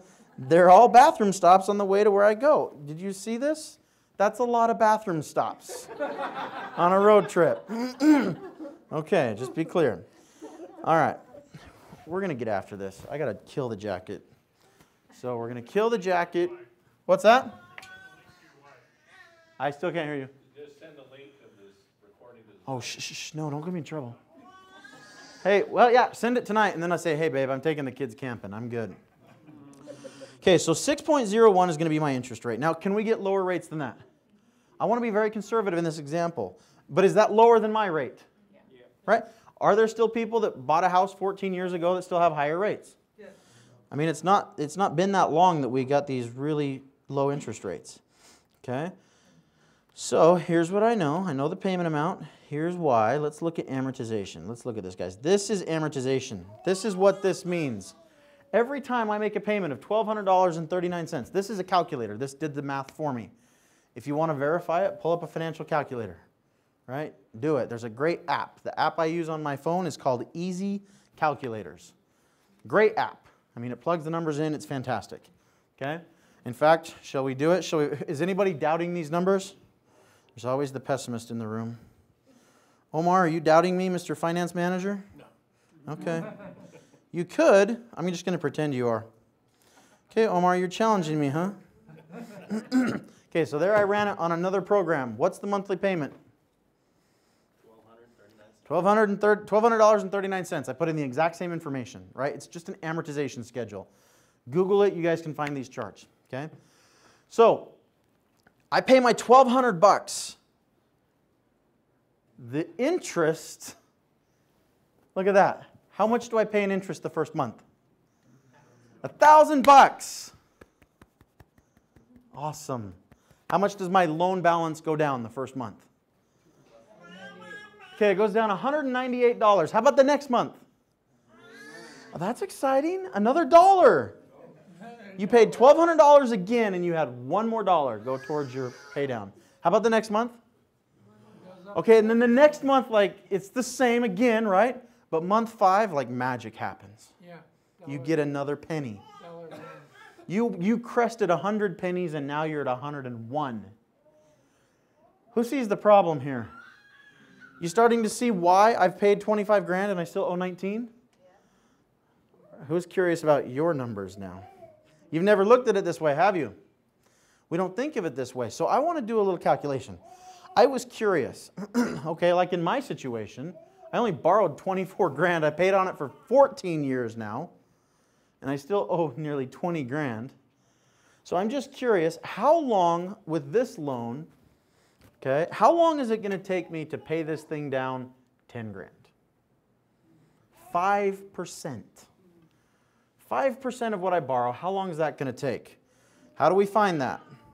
We just keep scrolling down. Tell me when, whoa, okay? You guys see the balance over here on the far right? Tell me when to stop. How many months before I've paid this thing down 5% or $10,000? Are we there?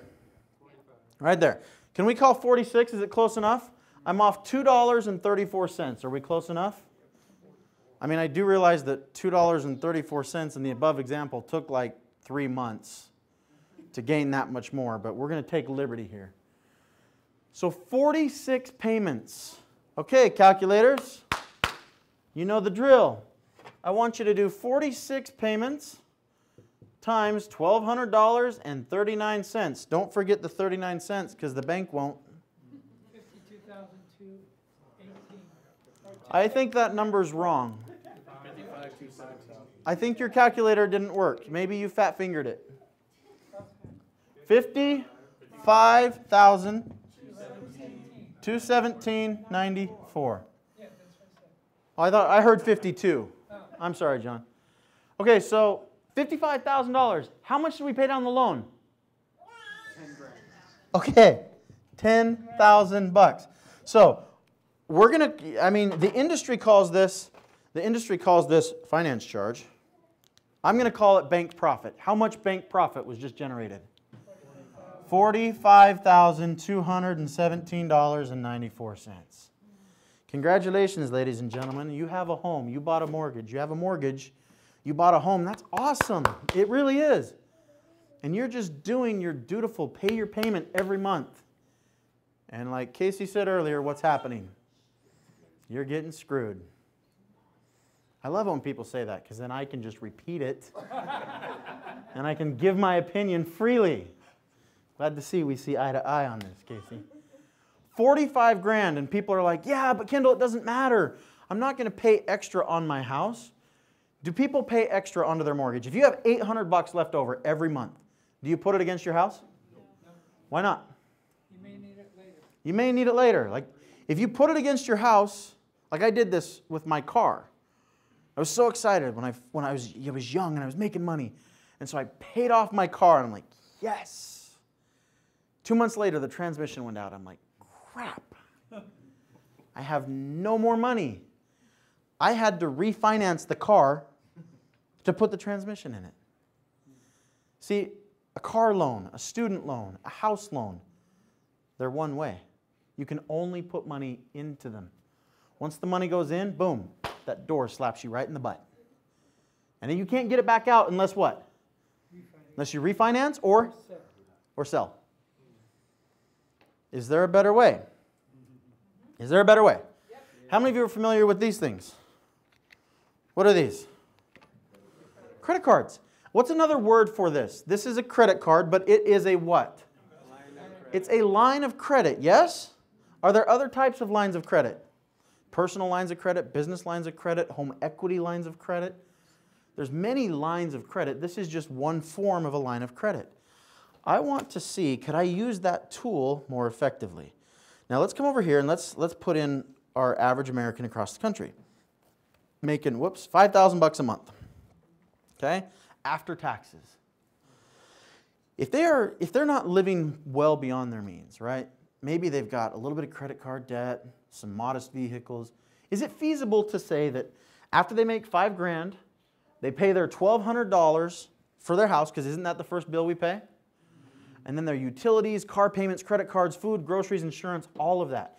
Is it feasible to think that that could fall in the range of about $3,000, leaving this person with $800 left over? Is that feasible?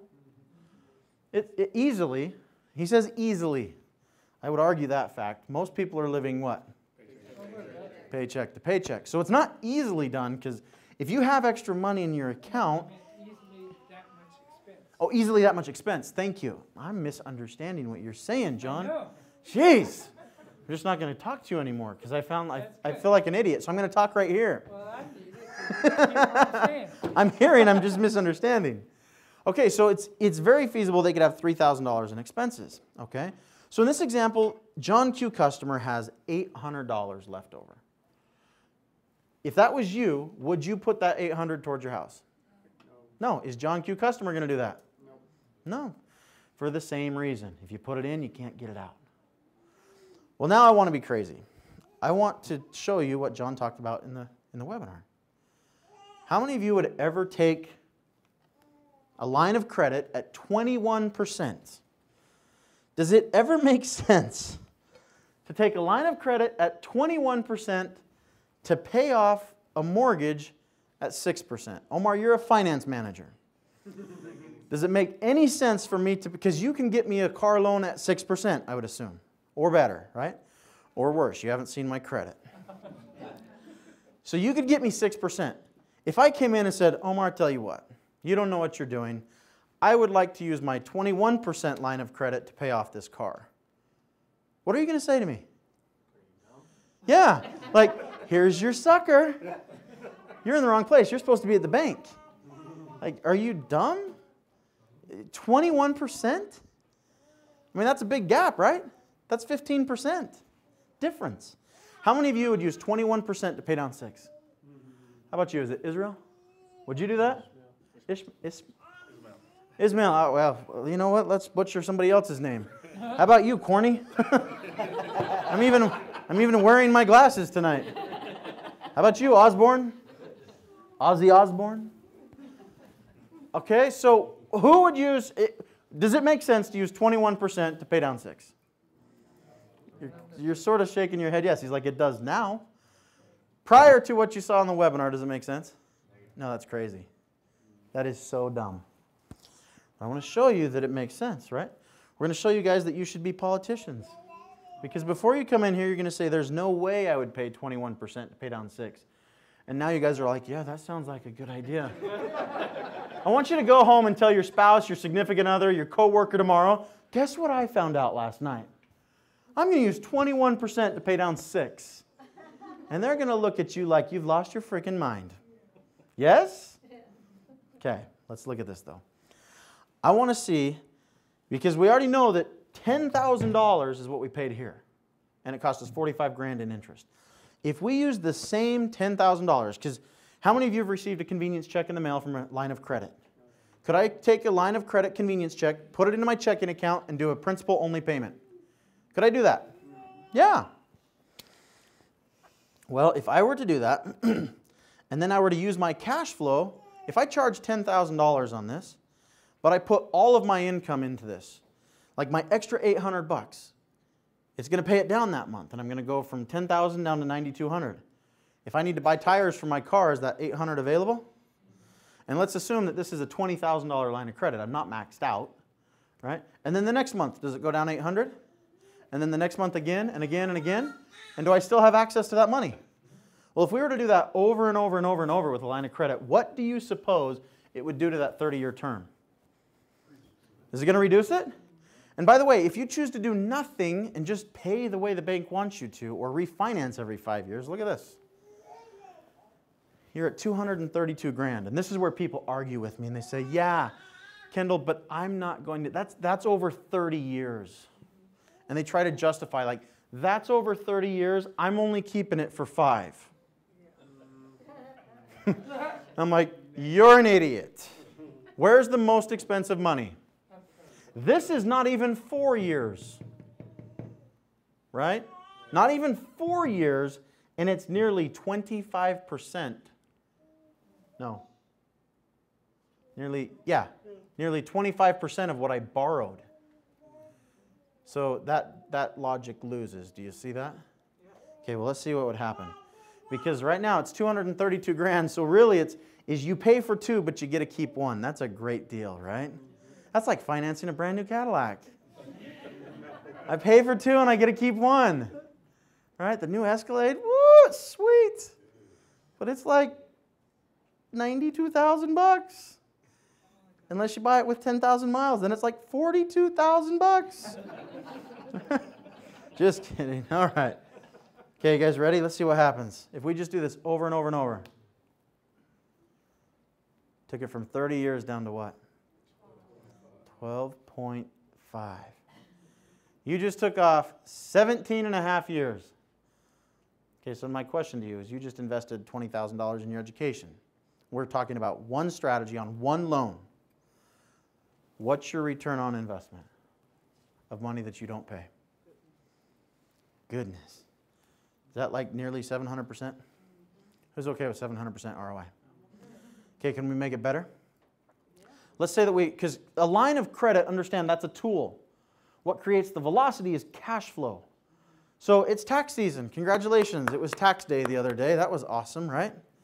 Put my tax return in the mail, sent it off. It was awesome. I didn't owe any money again this year.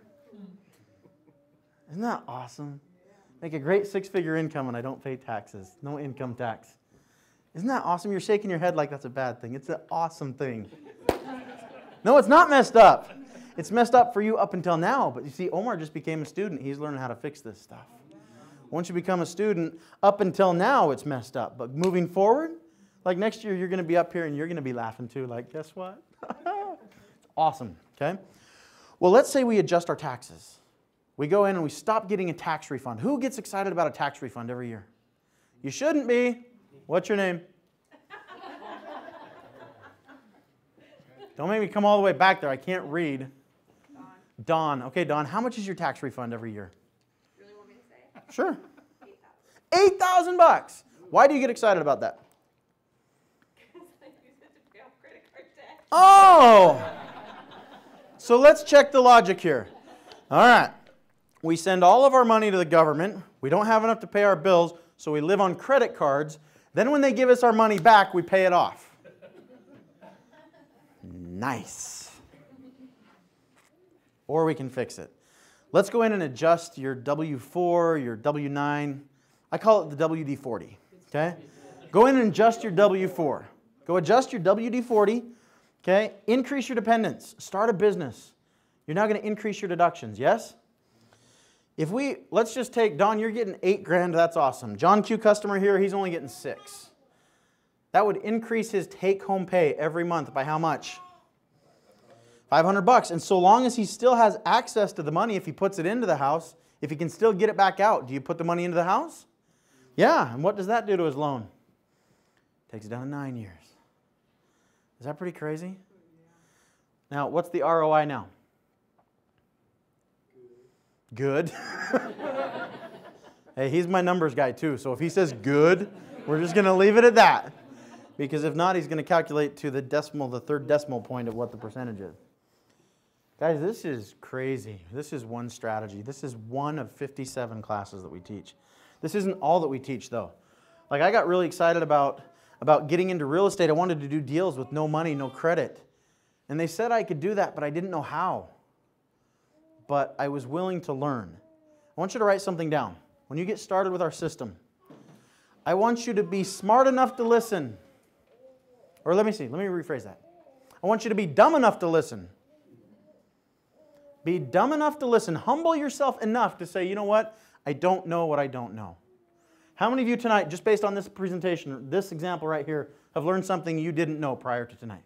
Okay, so let's just come to that conclusion. Like, I don't know what I don't know. I want you to be dumb enough to listen and smart enough to follow through. You see, when Kim and her husband Ken came on board, that's what they did. They're just like, okay, this is how the instructors are teaching it.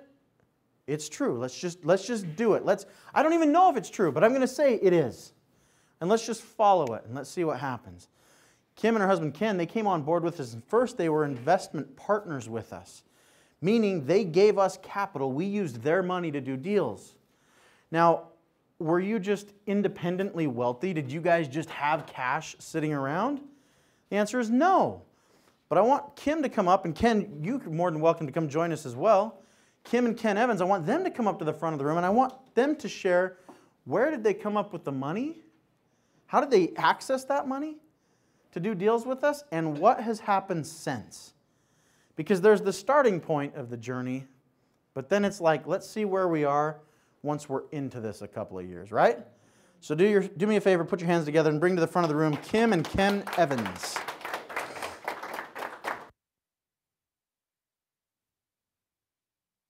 Turn on the mic. Ken forgot to turn on the mic. Whoa, oh, there it is. Okay. So we'll be quick because I know time is getting short, but okay. Either way. Okay. So Ken's an aerospace engineer. When we met this team, I was a stay-at-home mom. We have 5 children.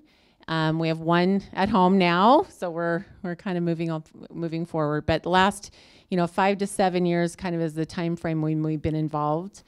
And we started out, we saw the opportunity to be investment partners, to be equity partners with projects that were happening in the area. So again, it comes Saturday. If you need to get that address, ask the person who invited you, come and see one of those projects. That's exactly how we started. Okay, awesome. So those are the type of projects that we saw right off the bat.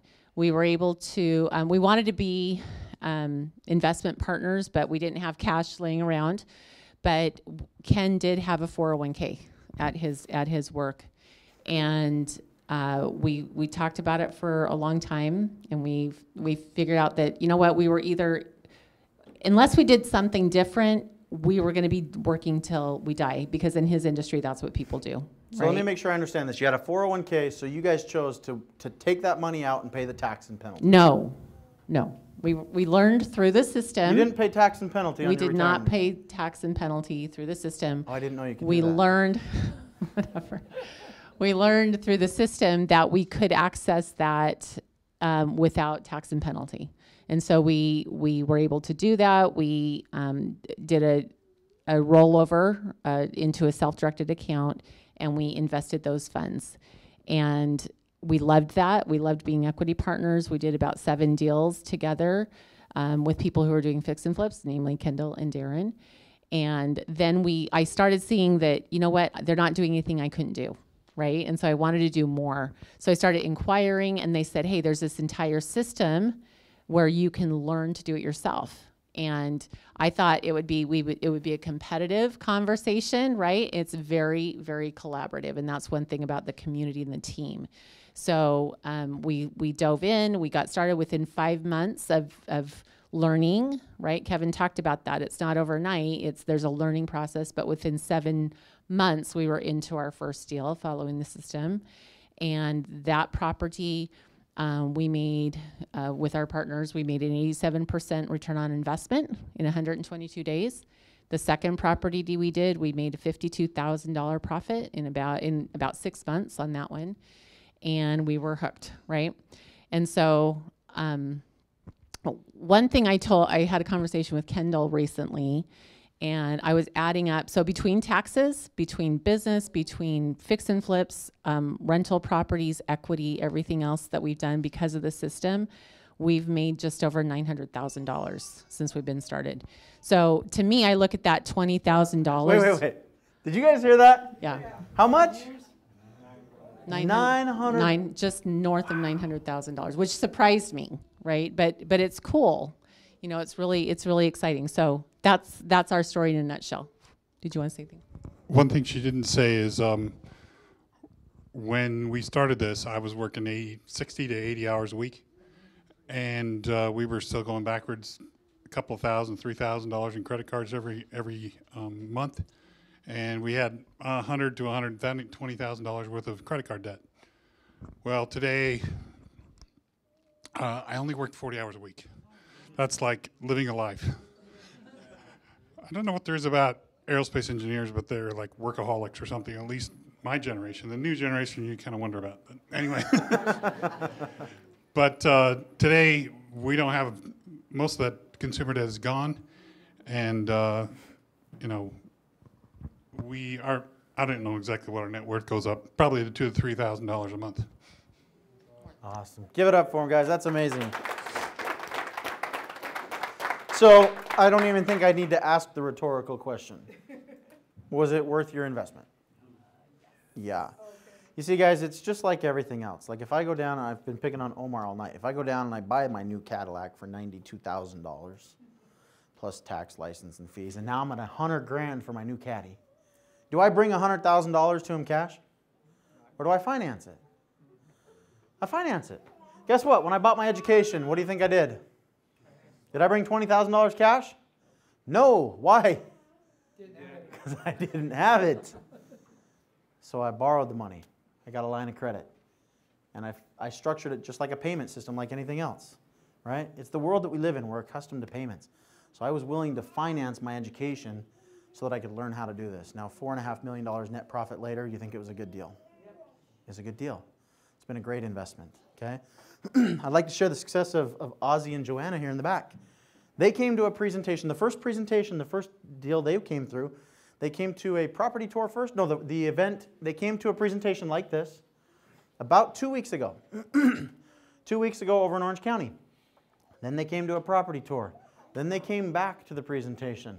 And they said, we're in, we'd like to do this. And I said, great, we got a lot of different funding sources. We plugged them into one of our third-party vendors. They were pre-qualified before they ever applied for money. And I asked permission to share this. They were pre-qualified before they ever applied for money between $70,000 and $80,000, all at 0%. Let me ask you folks, if you could get the money at 0% to buy your education and still have gap funding to do deals and could plug into this network, how many of you would do that? I mean, because here's what the questions come down to. It's always about the money, yes? It's not, does it work? It's not, does it work? It's, does I work? Does I work? Will you do the work? Will you follow through? Will you put in the effort? Because I'll tell you what, he's not going to do it for you. I'm sure as heck not going to do it for you. Mama Kim's not going to do it for you. Sharona, she's a sweetheart. She might. Right? The rest of us, we're just jerks. We're not going to do it for you. But would it be worth it? It's a rhetorical question, yes. So my question to you is, okay, if money wasn't the obstacle, because I'm assuming for some of you it is, but if money wasn't the obstacle, then what would you do? And I want you to go on a journey. You see, my journey started 14 years ago, and I was broke. And I took that leap of faith, and it was the scariest day of my life to hand somebody a $20,000 check. We didn't even just wire it to the company back then. I physically handed him a check that had my signature on it. I'm like, I've never written so many zeros on a check. Right? And then I walked away, and I was scared to death. But that was the greatest thing I ever did. I looked past my fear. Do you think I saw what was to come into the future? No, I didn't. I'll be honest with you. My vision back then was pretty small. I wanted to buy a home for me and my wife. We accomplished that in the first 9 months from joining the program. We bought our own home. We happened to make $50,000 on it. That's cool. When you can make something out of nothing, you feel pretty accomplished. How many of you would like to experience that like every day? Then come join us. Come participate with us. That's what we do. How does it work? Your training starts now. Okay, you've got an opportunity to come and literally walk a house with an investor who's done hundreds of deals and to come see how he's doing it. Because by the way, you're doing this with no money or no credit of your own. That's correct. You guys see a theme? Now this doesn't mean that you never put money into the deals, right? You can. And you do, and you make great, I mean, $900,000, that's a pretty good ROI. So your training starts on Saturday. Okay, Saturday morning, we will see you at 9 o'clock. I'm going to give Darren the microphone so that he can read the address out loud to you. He's going to instruct you where we're going to be meeting. But your training begins Saturday at 9 a.m. Do you want me to write this down? Yeah, I've got to remember what it is first. Hold on a second. Awesome. I give Darren the microphone thinking that I've given him 2 hours to prep for this moment. Kenny, you look like you know what it is. There it is. 2711. That's exactly what I was going to say, you know, too. I got to apologize right now. I sort of built him up like he's going to show you what to do. Okay, well, he screwed that.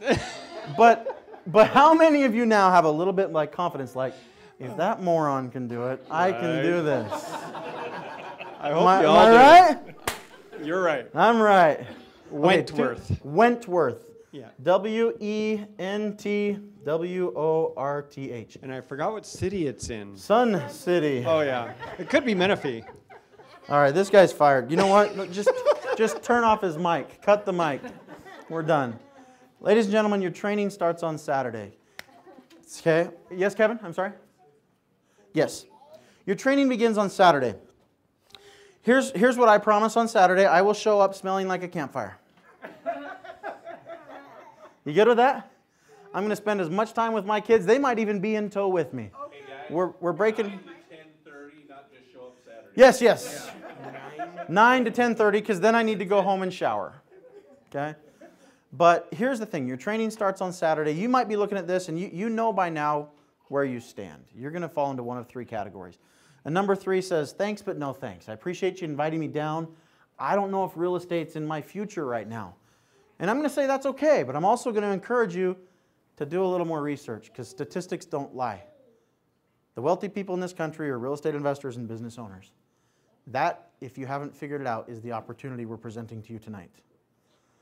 So you're number 3 if you're like, you know what, might not be for me. Number 2 says, this is awesome, it looks interesting, I've got some questions. Okay? The questions typically fall more about how do I get it funded.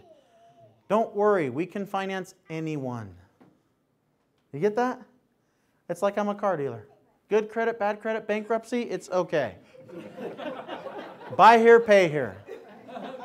Like, we can get you funded. Just put a little skin in the game, they'll get you funded. Guys, don't allow money to be the excuse. Can I be bold? Kevin says sometimes I speak boldly. Can I be bold? If you allow money to be the excuse, money will always be the excuse. It's money being the excuse that has put you in the situation you're in now. My invitation is for you to change that. You're a number 2 if you want to change.